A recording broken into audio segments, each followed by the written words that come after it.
मैं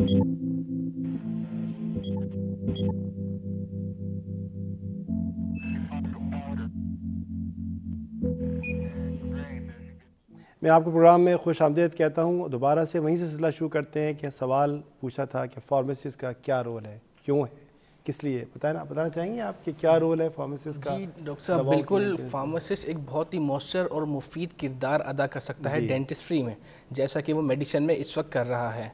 लेकिन बदकिस्मती से एक आवाम में और जो हमारे जो प्रोफेशनल्स भी हैं फार्मासिस्ट, उनमें इस चीज़ की अवेयरनेस अभी नहीं है कि वो किस तरह कर सकता है, क्यों कर सकता है, कैसे कर सकता है। जैसे मैं आपको बताऊं कि डेंटिस्ट्री में ड्रग्स इन्वॉल्व होती हैं, अब ठीक है, एक बड़ा किरदार है ड्रग्स का। और फार्मासिस्ट को डॉक्टर साहब हम ड्रग एक्सपर्ट भी कहते हैं।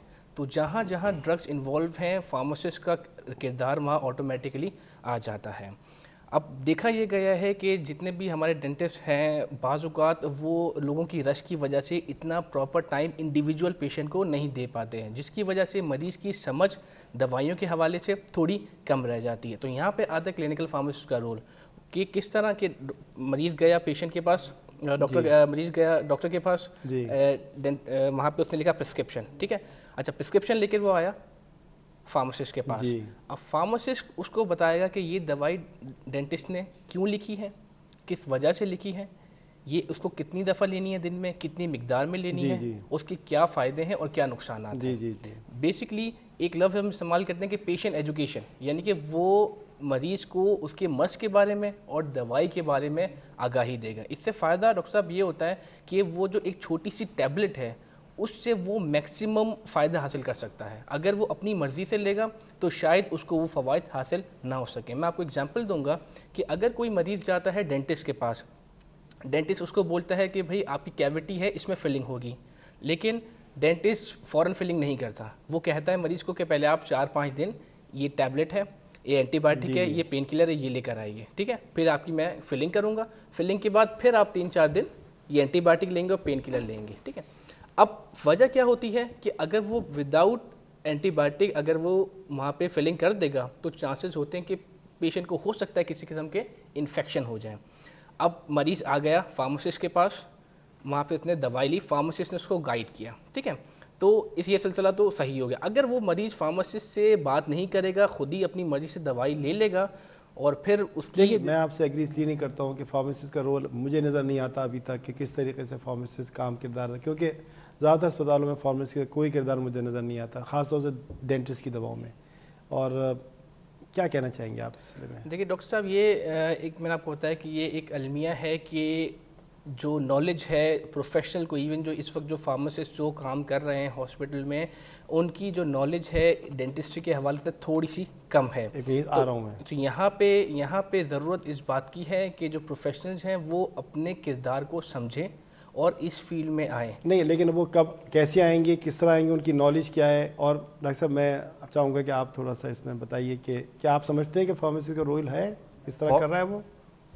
अभी तक तो ऐसा रोल मैंने बताया ना, जैसे मैं बता रहा था आपको कि अभी तक तो ऐसा सच रोल प्ले नहीं हो रहा है, लेकिन अब कुछ अरसे से जो है होने लगा है। जैसे मैंने बताया कि जो 2 प्रॉब्लम्स होती हैं, सेंसिटिविटी की होती है और एक प्रॉब्लम होती है ब्लीडिंग ऑफ द गम्स, तो उसके लिए अब मेडिकेटेड टूथपेस्ट जी लफ्ज़ मेडिकेटेड, मतलब मेरी मतलब ये कि दवा मिली हुई। हाँ, दवा मिली, मतलब टूथपेस्ट में दवा मिली हुई। हाँ, तो ये जो जिस रेशो से दवाई मिलानी है, करनी है, ये तो डेंटिस्ट का तो काम नहीं है, सही है, ये तो फार्मासिस्ट करेगा। सही है। अब बहुत सारी फार्मास्यूटिकल कंपनीज ने जो है ये मेडिकेटेड टूथपेस्ट बनाना शुरू किए हैं, तो वो फार्मासिस्ट ही से मशवरा करके उनके साथ वो कर रहे हैं। तो मेरे ख्याल से आहिस्ता आहिस्ता जैसे जैसे जो वक्त गुजरता जा रहा है, फार्मासिस्ट भी जिस तरह से मेडिकल लाइन के अंदर एंटर हुए हैं ऐसे ही वो होंगे।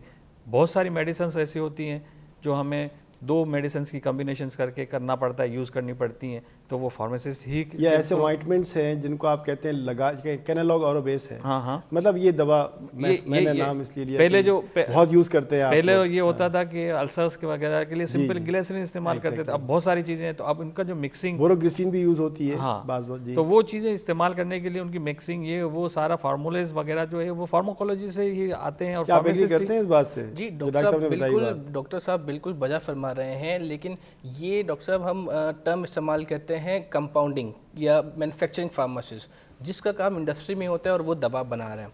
लेकिन डॉक्टर साहब ये अब दौर है क्लिनिकल फार्मेसी का, जहाँ पे क्लिनिकल फार्मासिस्ट उसका ताल्लुक जो उसका इंटरेक्शन होता है वो पेशेंट के साथ होता नहीं, है। मेरे समझ में अभी तक ये नहीं आ रहा कि ठीक है डॉक्टरी के रोल में तो क्लिनिकल फार्मासिस्ट बेड साइड पे जाके दवाएं चेक करता है, लेकिन डेंटिस्ट्री में क्लिनिकल फार्मासिस्ट का क्या रोल हो सकता है और किस तरीके से वो मशवरा दे सकता है या बता सकता है दवा का? या डॉक्टर साहब पहले तो आप ये कॉन्सेप्ट अपने जहन से निकाल दीजिए, डेंटिस्ट्री अलग है और मेडिकल अलग है। अच्छा, ये दोनों अलग नहीं है। सही, ये दोनों बिल्कुल भी अलग नहीं है। सही है। ये मेडिकल में जिस तरह से दूसरी टर्मिनोलॉजी आ जाती हैं कि आई स्पेशलिस्ट, ये स्पेशलिस्ट, वो स्पेशलिस्ट, तो डेंटिस्ट्री भी वही जी उसी में से एक रोल आता है। और ज़्यादातर हमारा जो काम है वो बिल्कुल मेडिकल ही वाला है। डेंटिस्ट्री का रोल ऐसा नहीं है कि खाली एक डेंटिस्ट्री को कुछ मेरी समझ में नहीं आया, लेकिन ये दोनों एक ही चीज़ है। मतलब अगर जिस्म में कुछ खराबी पैदा होती है तो उसका असर दांतों पे होता है। बिल्कुल, आप ये कहना चाह रहे हैं। बिल्कुल, तो ये मेडिकल के से रिलेटेड फील्ड है, मेडिकल से अलग नहीं है। डेंटिस्ट्री को हम लोगों ने पता नहीं कैसे समझ रहे, इसलिए जो चीज़ मेडिकल के अंदर होगी वो कुछ अरसे के बाद या तो डेंटिस्ट्री में आपको नजर आएगी या डेंटिस्ट्री में हो रही होगी। एंटीबायोटिक मेडिकल में इस्तेमाल होती है, ज़्यादातर इस्तेमाल होती है, लेकिन एंटीबायोटिक का जो रिसर्च होता है वो सारा का सारा मेडिकल पॉइंट ऑफ व्यू से होता है। जब वो कामयाब होता है तो वो एंटीबायोटिक डेंटिस्ट्री में भी इस्तेमाल हो रही होती है। अलग से डेंटिस्ट्री के लिए कोई मेडिकल की रिसर्च वगैरह नहीं, बात है वो दवाएं तो वही यूज़ हो रही हैं जो कि एक जनरल। अब जैसे सवाल उठता है कि फार्मेसी में वो दवाएं कौन सी हैं जो कि डेंटल में यूज़ होती हैं? अब जी डॉक्टर साहब, फार्मेसी में बहुत सारी ऐसी दवाइयाँ मौजूद हैं जिसमें मुख्तलिफ़ किस्म के पेन किलर्स हैं जो कि दर्द को रोकते हैं, मुख्तलिफ़ किस्म की एंटीबायोटिक मौजूद हैं जो कि जरासीम या इन्फेक्शन के ख़िलाफ़ काम करते हैं, और ये भी डिफरेंट कंपनियां बना रही हैं, डिफरेंट ऑप्शन मौजूद है। तो ये जो डेंटिस्ट जब प्रिस्क्राइब करता है तो उसके पास ऑप्शन होता है कि वो जो दवा है वो दवा सिलेक्ट करे जो उस पर्टिकुलर पेशेंट में ज़्यादा से ज़्यादा फ़ायदा पहुँचा, क्योंकि हर दवा हर पेशेंट को फ़ायदा नहीं पहुँचा सकती। हर मरीज़ की जो कॉम्प्लिकेशंस हैं, उसके जो प्रॉब्लम्स हैं वो डिफरेंट होते हैं। तो उस वक्त डेंटिस्ट को देखना चाहिए कि इसकी क्या प्रॉब्लम्स हैं, इसकी हिस्ट्री क्या है, ये पहले कौन सी मेडिसिन ले रहा था, आया कि ये एलर्जिक है या नहीं है किसी मेडिसिन की वजह से। ये सब तमाम बातें देखते हुए फिर उसको प्रिस्क्राइब करती हैं। कहने का मतलब ऑप्शंस डेंटिस्ट के पास काफ़ी सारे होते हैं, मुख्तलिफ़ किस्म की, जैसे मैंने बताया एनाल्जेसिक्स, एनसिड्स वगैरह मौजूद हैं जिससे पेशेंट मुस्तफ़ीद हो सकता है। बात हो रही थी सफाई की और सिलसिला टूट गया था। मैं चाहूँगा फिर उस तरफ आ जाऊँ कि दांतों की सफाई ब्रशिंग से होती है, दांतों की सफाई और भी तरीके से होती है, मिसवाक से होती है, दांतों की सफाई मंजन से भी होती है। तो आप ये बताना चाहेंगे कि ये सफाई के क्या फ़वाइद हैं और फिर ब्रशिंग किस तरह की जाए? देखिए, जहाँ तक दांतों की सफाई का जो ताल्लुक़ है, तो इस वक्त जो रिकमेंडेड मेथड जो है वो ब्रशिंग ही है जी। मिसवाक भी आप इस्तेमाल कर सकते हैं, लेकिन मिसवाक के साथ एक थोड़ी सी आपको प्रॉब्लम आती है कि कुछ दांतों के हिस्से ऐसे होते हैं जहाँ पे मिसवाक इजीली अप्रोच नहीं कर पाती है जी। जैसे कि लोअर टूथ के अंदर बैक साइड का पोर्शन जो होता है वो मिसवाक से इतना साफ नहीं हो पाता है, और ज़्यादातर टाटर की डिपोजिशन जो होती है वो उसी हिस्से में होती है और वहीं से फिर डैमेज होना शुरू होता है और ब्रश जो है वो ईजीली पहुँच जाता है।